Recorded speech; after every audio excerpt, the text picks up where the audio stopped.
Seja bem-vindo ao canal católico A Palavra de Vida.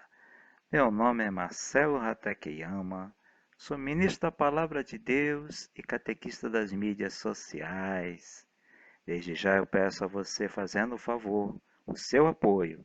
Dá um joinha nesse vídeo e se inscreve no nosso canal se você ainda não é inscrito, tá bom? Muito obrigado. Agora vamos para o vídeo. A missa parte por parte. Sejam bem-vindos ao estudo de hoje. E o tema de hoje é o Pai Nosso. A oração que Jesus ensinou. A preparação para a comunhão. Pois é, gente, chegamos ao momento da comunhão.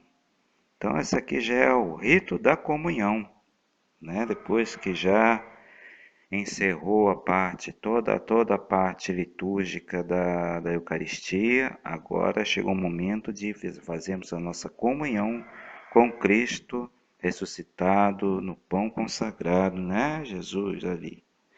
Mas aí existe a oração que Jesus ensinou. Aí diz o livro: o Pai Nosso não é uma simples fórmula de oração, nem um ensinamento teórico de doutrina. Antes de ser ensinado por Jesus, o Pai Nosso foi vivido plenamente pelo mesmo Cristo. Portanto, deve ser vivido também pelos seus discípulos. Com o Pai Nosso começa a preparação para a comunhão eucarística. Essa belíssima oração é a síntese do Evangelho. Para rezarmos bem o Pai Nosso, precisamos entrar no pensamento de Jesus e na vontade do Pai. É uma coisa bem clara no Pai Nosso, é que ele é uma oração de sentido comunitário e não individualista. Mesmo quando rezo sozinho, estou incluindo nessa oração todos os meus irmãos. Pois eu digo Pai Nosso e não Pai meu. Venha a nós o vosso reino e não venha a mim. Eu digo pão nosso e não pão meu. É impossível alguém rezar o Pai Nosso somente para si. Portanto, para eu comungar o corpo do Senhor na Eucaristia, preciso estar em comunhão com meus irmãos, que são os membros do corpo místico de Cristo. No Pai Nosso, Jesus nos ensinou a pedir: venha a nós o vosso reino. Pois bem, o reino de Deus é um reino de amor e de paz, de justiça e de perdão. Devemos afastar o egoísmo com todas as suas formas de manifestação. O orgulho, a vaidade, a falsidade, a mentira, o ciúme, a discórdia, o ódio e a vingança. Dívidas e ofensas. O perdão das ofensas é o coração do Evangelho. Sem a prática da misericórdia, ninguém entra no céu. Bem-aventurados os misericordiosos, porque alcançarão misericórdia. Mateus, capítulo 5, versículo 7. Quem disse isso foi Jesus, né? No Sermão da Montanha. Quem reza o Pai Nosso e não perdoa as ofensas recebidas, está pedindo a própria condenação. Pois ele diz a Deus: perdoai-nos as nossas ofensas, assim como nós perdoamos quem nos tem ofendido. Depois de nos ensinar o Pai Nosso, Jesus acrescentou: pois, se perdoardes os homens as suas ofensas, também o vosso Pai Celeste vos perdoará. Mas se não perdoardes os homens, também o vosso Pai não vos perdoará as vossas ofensas. Mateus, capítulo 6, versículo 14 ao 15. Como se vê, o perdão das ofensas é condição para ser perdoado e alcançar a salvação. O evangelista escreveu com outras palavras: perdoai-nos as nossas dívidas, assim como nós perdoamos os nossos devedores. É como nós rezávamos anos atrás. As palavras são diferentes, mas o sentido é o mesmo. Na linguagem bíblica, todo pecado é uma dívida contraída diante de Deus. Portanto, ficamos devendo, entre aspas, quando pecamos. Quando alguém passa por nós e pisa o nosso pé, esse alguém nos ofendeu e, portanto, ficou devendo, entre aspas.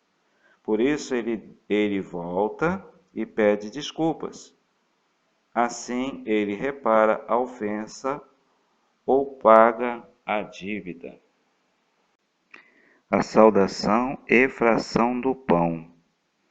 Depois do Pai Nosso, o presidente reza uma oração pedindo a Deus que nos livre de todos os males, porque só quando estamos libertos do mal é que podemos experimentar a paz e dar a paz. Assim como só Deus pode dar a verdadeira paz, também só quem está em comunhão com Deus é que pode comunicar a seus irmãos a paz.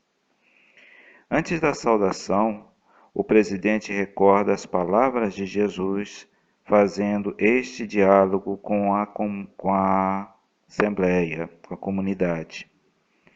Assim, aí o padre diz, né? Senhor Jesus Cristo, disseste aos vossos apóstolos, eu vos deixo a paz, eu vos dou a minha paz.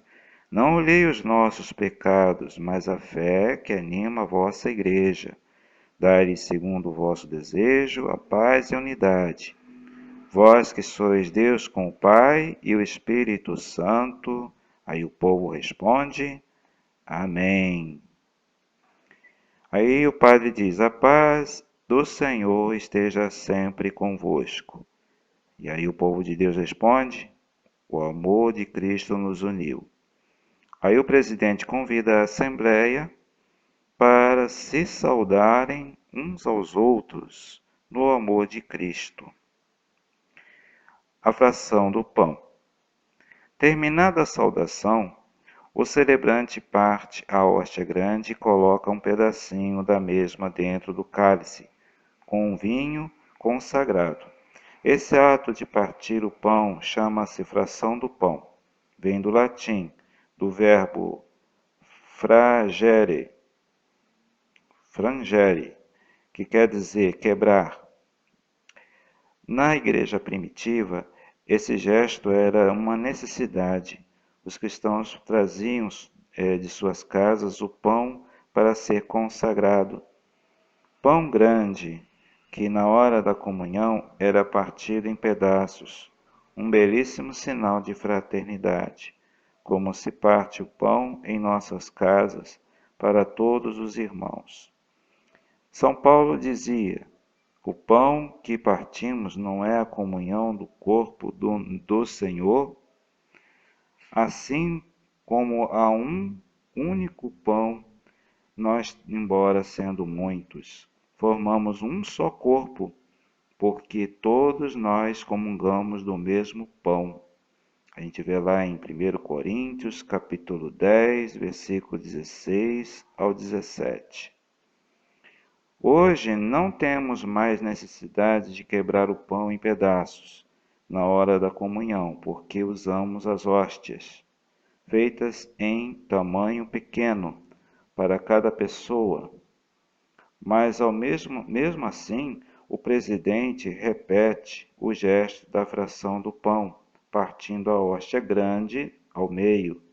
Esse gesto lembra duas coisas: que Jesus partiu o pão e deu aos seus discípulos na ceia, e que os discípulos de Emaús reconheceram Jesus no momento em que partiram o pão em sua casa, quando Jesus partiu o pão, né?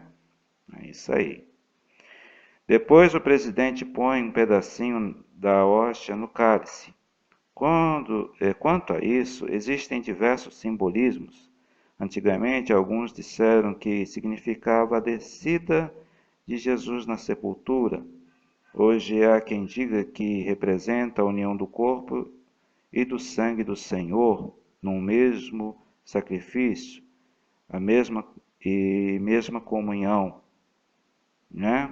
Tudo isso, porém, não passa de simbolismo, é coisa sem muita importância. Assim diz o padre Luiz aqui no livro, né?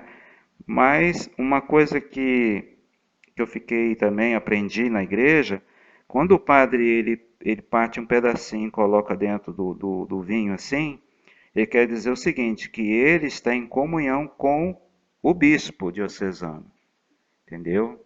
Então é um gesto de comunhão. Ele diz assim, eu estou em comunhão com o bispo, né? Mas é como diz aqui, né? Há muitos simbolismos nesse gesto. Muito obrigado a você que assistiu esse vídeo até o final. Se você ainda não deu o joinha nesse vídeo, por favor, dá um joinha nesse vídeo, tá? E se inscreve no nosso canal se você ainda não é inscrito. Muito obrigado. Até o próximo vídeo, gente. Louvado seja nosso Senhor Jesus Cristo. Para sempre seja louvado.